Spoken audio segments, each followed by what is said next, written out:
Getting a handful of returning faces here. Folks we haven't seen in a while.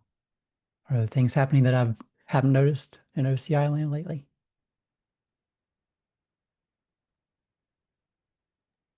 That's my way of saying, do you have any agenda items you'd like to talk about today?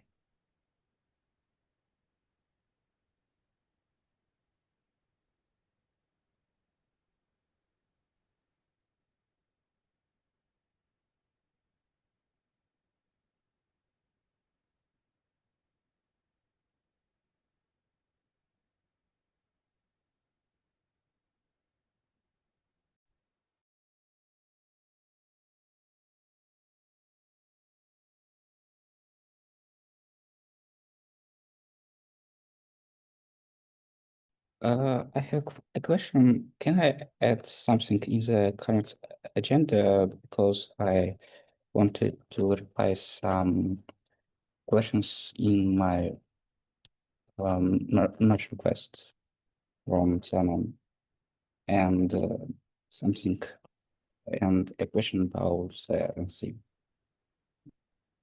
Is this the FreeBSD one? No. It's about BTPM feature. And was that was runtime spec, or was that like run C? In both in run C and runtime spec. I have sent the link in the chat window. Thanks, Kevin.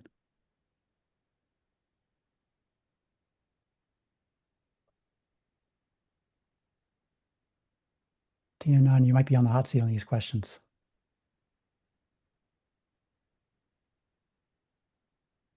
Yeah, and my concern is that nobody else from the runtime spec or run C maintainer list is going to join.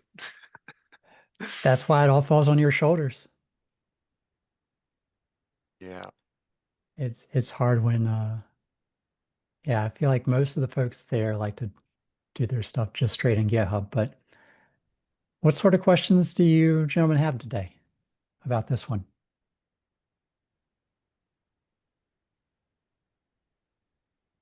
Actually, we are doing some security features. So we want this VTPM should be supported by RunC to handle the atomic create and delete.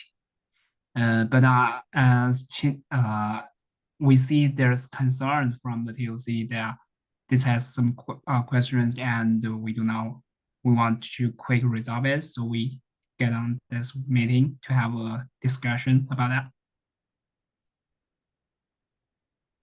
So actually, we designed this architecture based on how virtual machine handle this VTPM. Based on our understanding that the TPM is a device that from the hardware, and we want the virtual machine or container to manage virtual TPM for itself. So based on the call sequence, as it is VBells just handling in the, yeah, you can see the picture we shared in the comments. The VBells create the VTPM in virtual machine platform. So consider the responsibility of each platform. We consider RunC should behave similar as VBells, or the position in the architecture should be similar. You can see another picture down, a little scroll down. Yeah, should be this one. So previously in virtual machine, it has a libword that called VBells to create this VTPM. So now we think that containerd equal RunC to create VTPM. Actually, the life cycle or this VTPM, we think that it should be like some devices, not a running process.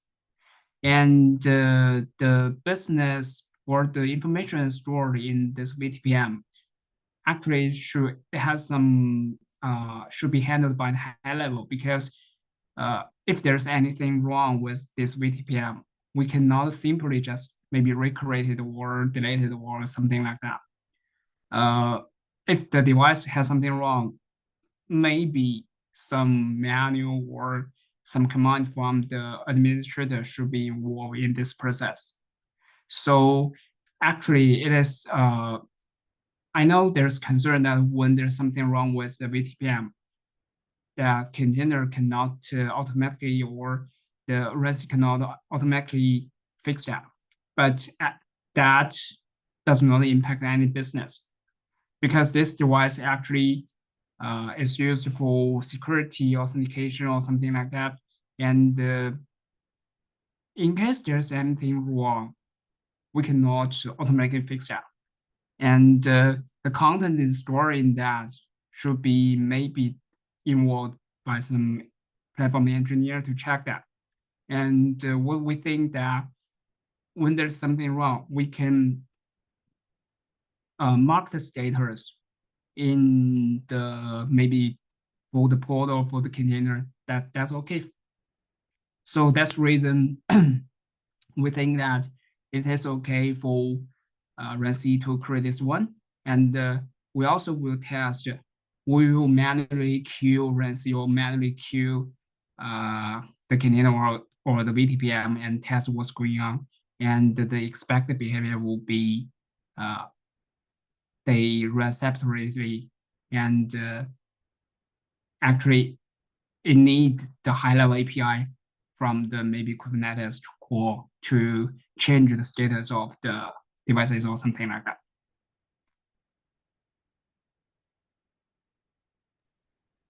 So I Yes. feel like channeling Sam and some other maintainers right now.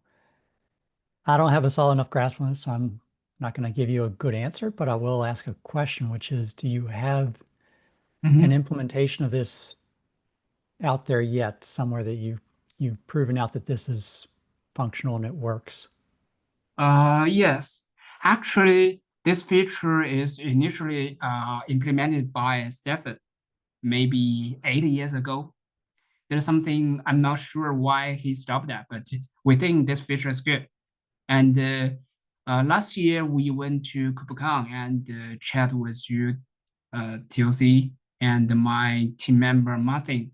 We raised the thing in the meeting, and yeah, that's positive. So we continue to work on that and fix some bugs, some updates, and verified features. And IFM is working on that.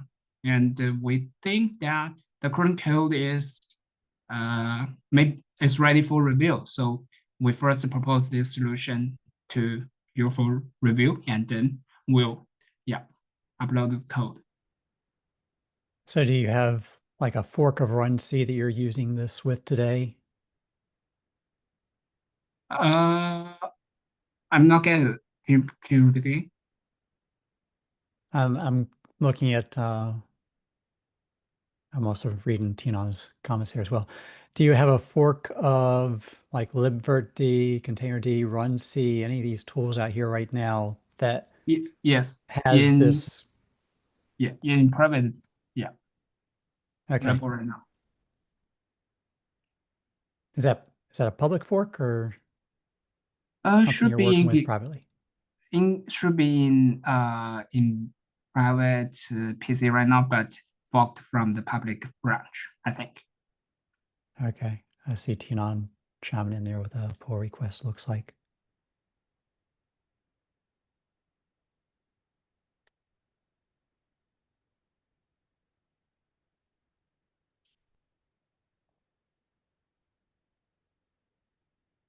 Still some work to do, but I also have a question about the pull request, because if you go to the checks, you can see that the test is failed only because the dependency is not installed. Yes, and can we add additional step like no in the CI Can we add additional test environment is installed as SPM dependency, like Creo diff?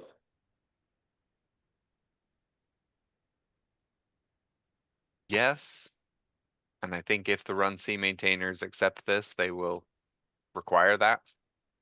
Because if Okay. it's not tested, then they probably don't want to maintain the code.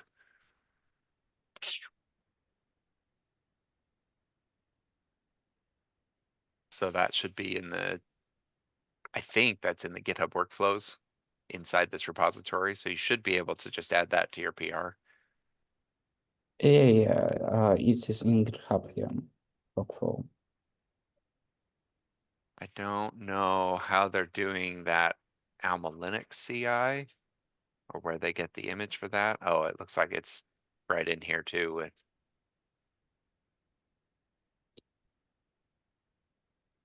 I think I will just repeat as Creo diff and just install as SPM. yeah.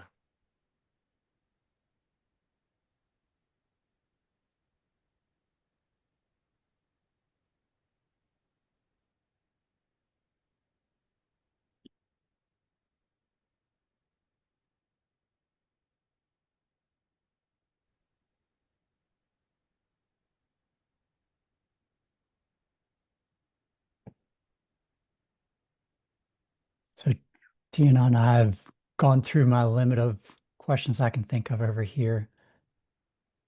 You want to chime in with any of your comments? I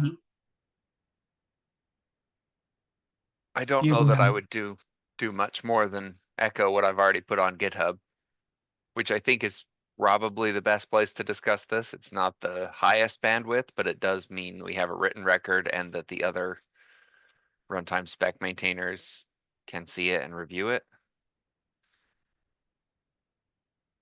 Because like Brandon mentioned, they are more active on GitHub than they are in these meetings.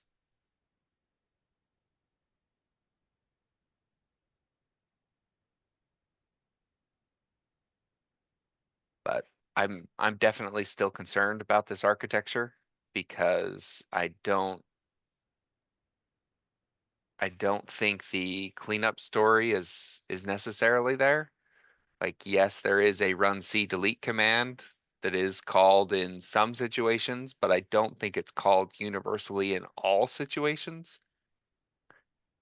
And that doesn't address how we, like, say we have Kubernetes running and it's managing a whole bunch of pods, and one of the containers of one of those pods has an SWTPM instance, and for some reason SWTPM crashes.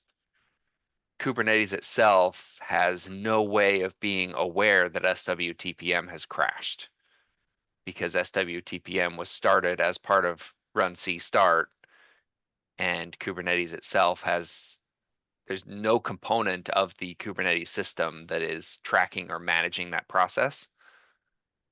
And so there's no visibility into the failure of that process so that an operator can decide whether they need to or want to do something about it. Which is why I think this probably belongs slightly further up stack in a container D or in a kubelet or in a Docker engine,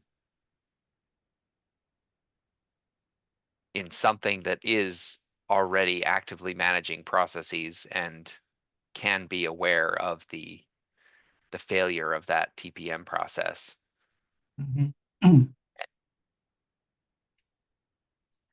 Actually, I understand your concern. Yeah, I'll double confirm the question you raised in this chat window about who is creating this VTPM. Actually, we think that the process or the device created by the RunC is comparable with that one. And I will double confirm that and come up to you. And for the process, I think we will not monitor the process because it is a device. So we'll treat it as device and check the status of the maybe some part VPN parts of the status, so that a high level like maybe could know that the device status and mark that. And I think we think that the RANC will not handle the life cycle. It's only responsible for direct handling of the device and the process. And it follow the instruction or the command from high abstract. I agree with you that life cycle is not RANC's job. Also, as I know that in the Kubernetes there is liveness probes, and I will check can be it used to check the health of VTPM devices.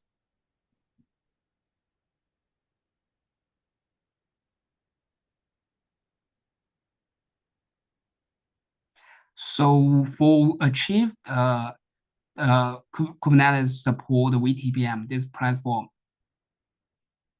we actually separate this feature into several parts, and each component handles its own. And for RANC, we think it just handle directly create, delete the devices, and maybe this is for the position or the architecture level consideration. And for the life cycle, we will consider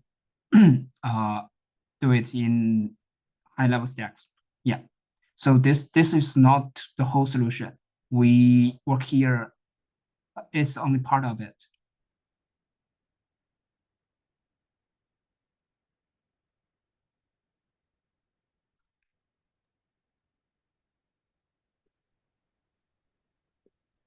So the bit that I followed from Tinan's comment was that perhaps some of this should move up into like the containerd libvirt stack. And was that something you were considering?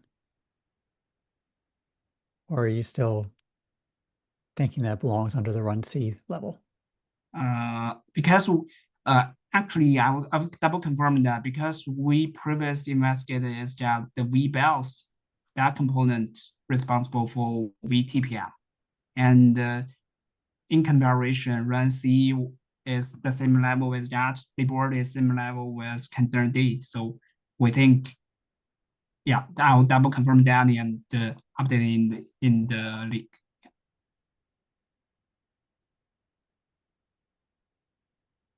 Okay. Mm-hmm. Anything more we'd like to chat about on this one today?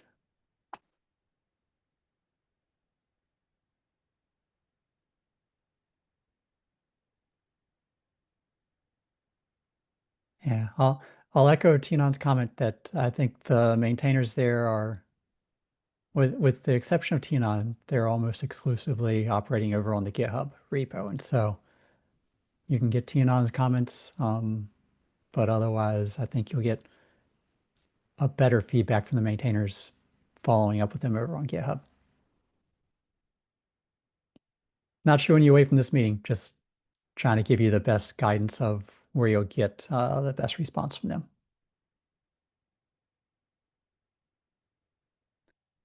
All right. Other than that, didn't have a lot on the agenda today.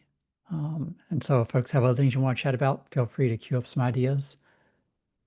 But I'll just kind of remind folks, we've got a couple PRs on distribution spec sitting out there, which I think I'm the only maintainer that's here right now on that one. We've got the other Mike Brown, so don't have Mike Brown to solve that one or this one. So just kind of keeping those on the radar for folks. Otherwise, I kind of put on there, I was working through a few things, and I am making progress on the distribution spec conformance. So it is not completely forgotten. I've got it working with authorization right now. I had to do some stuff to get a test environment that would work well with that. And so that's still in progress, still being worked on my side. And maybe I'll get it up to the point where I can start showing it off here in the not too distant future. And then other than that, the one question I was thinking about today, just kind of like not quite a shower thought, but just a little random side thought. As we've been talking about the proxy namespaces for registries, what would a pass-through authentication look like for that, especially if you're going to do token auth for something? And so I don't know if folks here have a good idea on that one. I think Ram had to drop early, so he already jumped off. But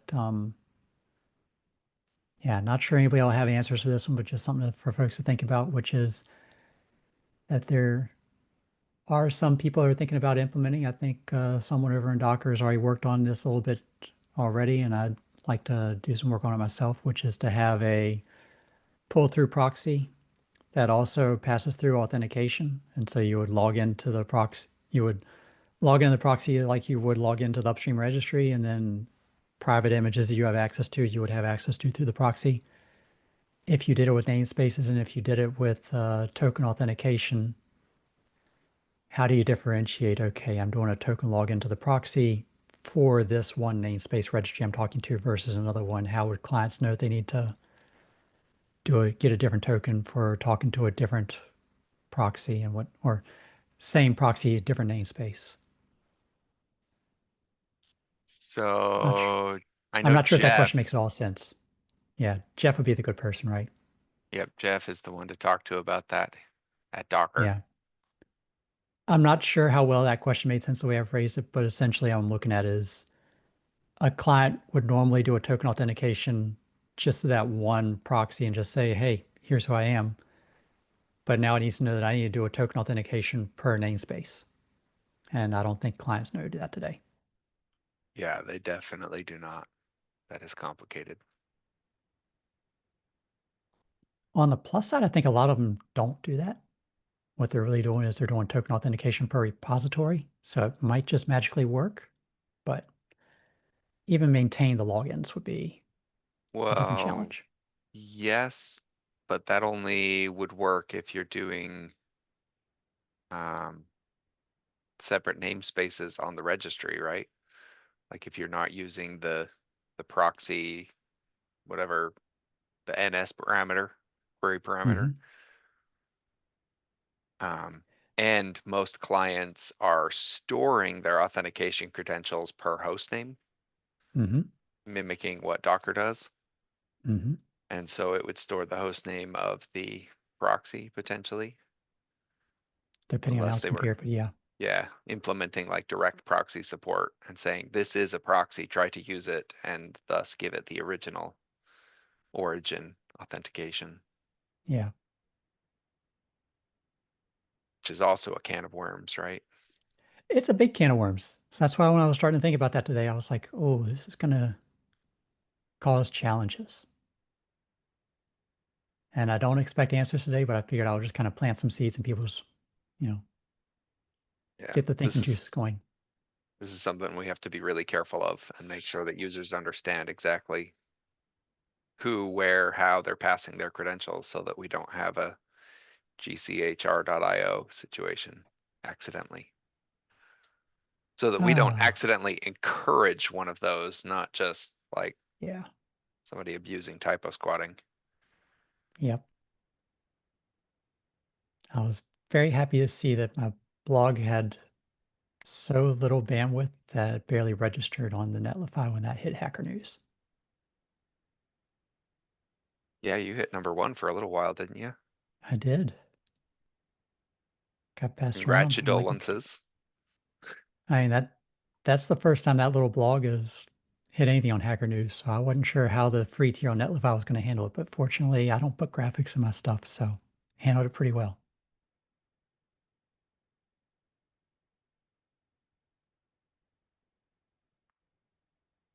Yeah, in case people aren't familiar with what Tina and I are chatting about, the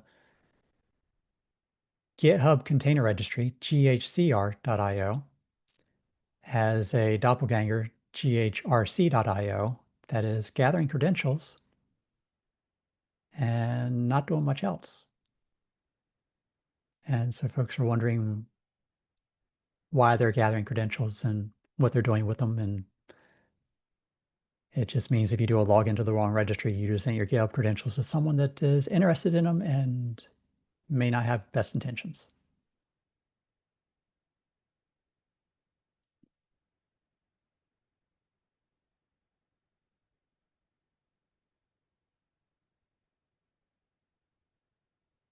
All right, that was it for the agenda. Any other things folks want to chat about today?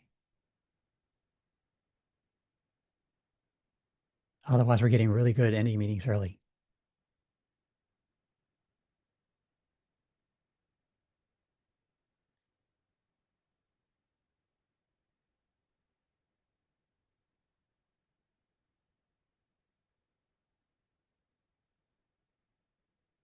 All right, I'm going to do the going once, going twice. And so we got another early meeting wrapped up. I will chime in when I get more progress on the conformance test, let people have a look at that and start letting me know all the stuff that I'm doing horribly wrong on that. Otherwise, have a great rest of your week, and we'll hear back from what they did over at the Container Plumbing Days next week when Jory's back, hopefully. Cheers all.